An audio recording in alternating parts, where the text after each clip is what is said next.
పుట్టానంటాడు. ఎక్కడ పుట్టాడో ఆయనకే తెలియదు. ఇక్కడికి వస్తే ఆంధ్రప్రదేశ్ అంటే నాకు ప్రాణం అంటాడు. అక్కడ వస్తే రాయలసీమ అంటే ప్రాణం అంటాడు. తెలంగాణకి వెళ్తే తెలంగాణ అంటే ప్రాణం అంటాడు. ఒక్క మాట మీద నిలబడు, ఒక్క కాలు మీద నిలబడతాడు. ఎప్పుడైనా రెండు కాళ్ళ మీద నిలబడతాం చూసారా పవన్ కళ్యాణ్? అంటుంటాడు. నిల్చోవడం కూడా సరిగ్గా రాదు. అందరూ అపోజిషన్ లో ఉన్న ఎమ్మెల్యేలు ఉన్నా ఓడిపోయినా ప్రజల మధ్యలో ఉండి ప్రజలతోనే సంక్రాంతి సంబరాలు చేసుకుంటుంటే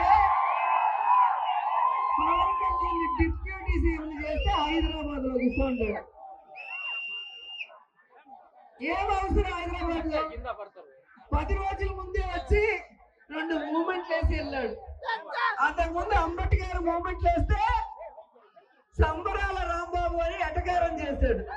మరి ఈ రోజు రాంబాబు గారు లాగా స్టెప్పులు ఎందుకు ట్రై చేస్తామని అడుగుతున్నా. సో ఆయన మాట్లాడే మాటలకి ఆయన చేష్టలకి ఎక్కడ సంబంధం ఉండదు. అధికారంలో రావడానికి ముందు అడుక్కుంటాడు, ఒక్కసారి గెలిపించరా, ఒక్కసారి గెలిపించరా, ఒక్కసారి గెలిపించరా అంటాడు. గెలిపిస్తే ఏం చేస్తావా అంటే మీ తలరాతలు మార్చేస్తా అంటాడు. గెలిపించాక ఎవడైనా ప్రశ్నిస్తే వారి తలరాత మార్చేస్తా అంటాడు. ఇది ఎక్కడ రౌడీజమో మనకు అర్థం కావట్లేదు. ఏమయ్యా అధికారంలోకి వస్తే ప్రజలకి మంచి చేస్తానన్నావు అంటే ఆ సంగతి పక్కన పెట్టండి, నా సినిమా రిలీజ్ అయింది ఓజీ వెళ్ళి చూడండి అంటాడు.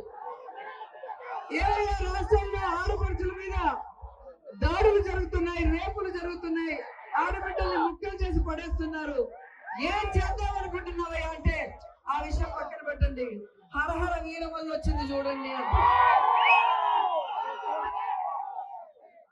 చంద్రబాబు నాయుడు గవర్నమెంట్ లో చనిపోయిన సుగాలి ప్రీతి కోసం వైఎస్ఆర్సీపీలో మనందరినీ తిట్టిన పవన్ కళ్యాణ్ అధికారం వస్తే మొదటి కేసుగా సుగాలి ప్రీతిని తీసుకొని ఆ తల్లికి న్యాయం చేస్తానన్న వ్యక్తి తల్లికి ఈ రోజు అపాయింట్మెంట్ ఇవ్వకుండా ఎవరైనా ప్రశ్నిస్తే ఈ రోజు కొత్త నాటకం. ఈ మధ్యలో చూసుంటే 2 రోజులుగా జపాన్ కట్టెత్తుకొని తిరుగుతున్నాడు. రాష్ట్రాల్లో అభివృద్ధి చేయడానికి ఏం కసరత్తు చేస్తున్నావయ్యా అంటే కత్తి సాముతో ఫోటోలకి పోజులు ఇస్తున్నాడు. ఆయన కత్తి ఎత్తుకొని ఫోటో ఇస్తే చంద్రబాబు నాయుడుకి ఇక్కడ తడిసిపోతుంది. ఏంద్రా స్వామి, ఎన్టీఆర్కి నేను పొడిచిన టీడీఆర్ను నాకు పొడిచేస్తానని చంద్రబాబు నాయుడు.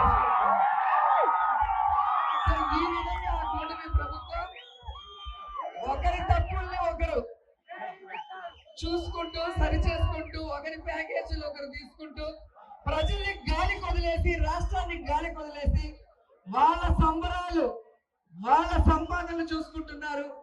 అలాంటి వాళ్ళకి బుద్ధి చెప్పాలి. సమయం వచ్చినప్పుడు వాళ్ళ అబద్ధాలకి నమ్మకుండా వాళ్ళని తిప్పి కొట్టే విధంగా ఉండాలి అని కూడా అందరినీ కోరుకుంటున్నాను.